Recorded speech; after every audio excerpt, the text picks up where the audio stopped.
सुप्रभात प्यारे बच्चों, कैसे हैं आप सब। आशा करती हूँ कि आप सब घर पर होंगे और सुरक्षित होंगे। हिंदी की कक्षा में आपका स्वागत है।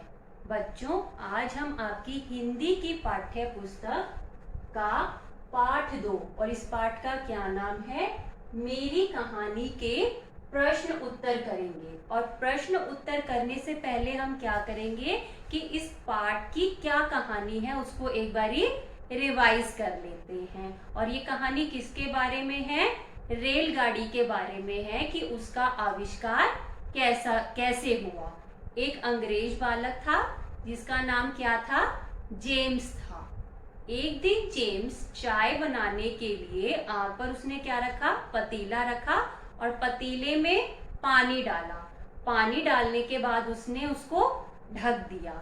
आग के कारण पानी उबलने लगा और उसमें क्या बनने लगी, भाप बनने लगी। अब भाप के कारण जो पतीले के ऊपर ढक्कन रखा हुआ था वो क्या हुआ, जोर से जमीन पर गिर गया।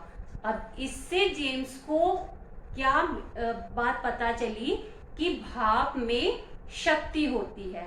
तो अब उसने इसका एक प्रयोग किया। उस प्रयोग में जेम्स ने क्या किया, एक डिब्बा लिया, उस डिब्बे में वाटर डाल दिया, पानी डाल दिया और उस डिब्बे का जो ढक्कन था वो बिल्कुल टाइटली बंद कर दिया ताकि वो खुल न सके। और उस डिब्बे को एक अंगीठी के साथ जोड़ दिया और उस अंगीठी के नीचे उसने क्या लगा दिए, 4 व्हील लगा दिए, पहिए लगा दिए। अब उसने अंगीठी जला दी और उस अंगीठी की आग के कारण डिब्बे में जो वाटर था, पानी था, वो बॉईल होने लगा, उबलने लगा और उसमें क्या बनने लगी, भाप बनने लगी। अब वो बाहर ढक्कन टाइट होने के कारण भाप बाहर नहीं निकल सकी, तो जिसके कारण वो डिब्बा हिलने लगा और हिलने के साथ क्या हुआ, अंगीठी में जो पहिए थे वो अंगीठी और वो डिब्बे चलने लगे। इस तरह से रेलगाड़ी का आविष्कार हुआ। आपको समझ में आया ना रेलगाड़ी का आविष्कार कैसे हुआ। अब पहले रेलगाड़ी भाप से चलती थी, जैसे जैसे समय बदलता गया, तकनीक बढ़ती गई, नए नए इन्वेंशन होते गए, तो क्या हुआ, अब जो हमारी रेलगाड़ी है पहले भाप के बाद वो कोयले से चलने लगी, कोयले के बाद वो डीजल से, और आजकल जो ट्रेन चलती हैं वो इलेक्ट्रिसिटी से चलती हैं, बिजली से चलती हैं। अब आप कहीं घूमने जाते हैं, वहां पे आपने मेट्रो ट्रेन देखी होंगी ना। मेट्रो ट्रेन ऊपर से भी चलती हैं और जमीन के नीचे से भी चलती हैं।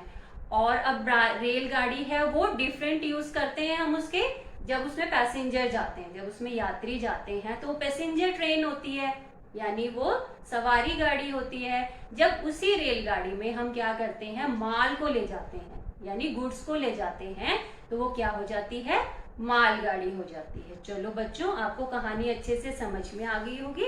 अब हम इसके क्या करेंगे, प्रश्न उत्तर करेंगे। तो हमारा पहला प्रश्न क्या है, रेलगाड़ी के इंजन का आविष्कार किसने किया। अभी मैंने जब आपको इस लेसन की समरी बताई तो सबसे पहले मैंने आपको यही बताया था ना कि रेलगाड़ी के इंजन का आविष्कार किसने किया था।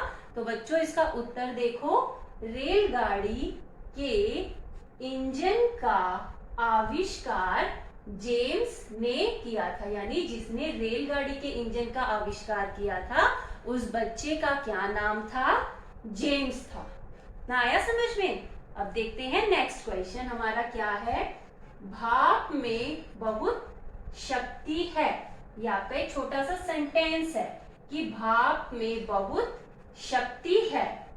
उसे यानी जेम्स, यहाँ पर उसे किसे कहा गया है, जेम्स को कहा गया है कि जेम्स को इस बात का पता कब और कैसे चला।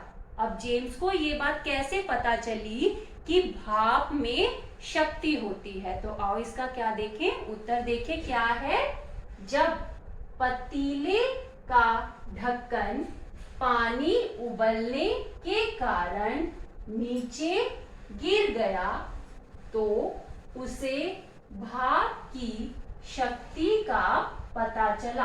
अभी मैंने जब आपको समरी कराई तो मैंने बताया था ना आपको कि जेम्स ने चाय बनाने के लिए आग पर पतीला रखा, उसमें पानी डाला और उसी के ऊपर ढक्कन लगा दिया। जब वो पानी उबलने लगा, उसमें भाप बनने लगी, तो क्या हुआ, ढक्कन जोर से नीचे गिर गया। तो इसका आंसर यही है कि जब पतीले का ढक्कन पानी उबलने के कारण, जब पानी उबलने लगा और उस पतीले के ऊपर जो ढक्कन रखा हुआ था वो जब नीचे गिर गया, तब उसको पता चला कि भाप में बहुत शक्ति होती है। बच्चों अब हम थर्ड क्वेश्चन करते हैं, तीसरा प्रश्न करते हैं। तो हमारा तीसरा प्रश्न क्या है, भाप से चलने वाले इंजन में क्या जलाए जाते हैं, यानी भाप बनाने के लिए हम किस चीज का यूज करते हैं। तो इसका आंसर देखें, भाप से चलने वाले इंजन में कोयले जलाए जाते हैं। यानी भाप कैसे बनती है, पता है बच्चों आपको? भाप बनाने के लिए हमको वाटर को बॉईल करना पड़ता है। जब पानी गर्म होता है उसमें जो वेपर्स आते हैं, जो भाप बनती है, तो उस अब वाटर को गर्म करने के लिए हम किस चीज का यूज करेंगे? तो रेलगाड़ी में भाप बनाने के लिए हम किसका यूज करते हैं? कोयले का यूज करते हैं। ठीक है, तो हमारा नेक्स्ट क्वेश्चन क्या है, रेलगाड़ी अब किस किस वस्तु से चलाई जाती है? मैंने आपको जब समरी कराई थी तब बताया था कि सबसे पहले भाप से चलती थी रेलगाड़ी, उसके बाद किस किस से चलने लगी? आंसर देखो, रेलगाड़ी अब डीजल और बिजली से भी चलाई जाती है। यानी सबसे पहले जब उसका आविष्कार हुआ था तब रेलगाड़ी भाप से चलती थी, और उसके बाद जैसे जैसे और टेक्निक डेवलप हुई उसके बाद रेलगाड़ी डीजल से चलने लगी, और धीरे धीरे जैसे और डेवलपमेंट हुई वैसे वैसे अब रेलगाड़ी इलेक्ट्रिसिटी, बिजली माने इलेक्ट्रिसिटी से भी चलती है।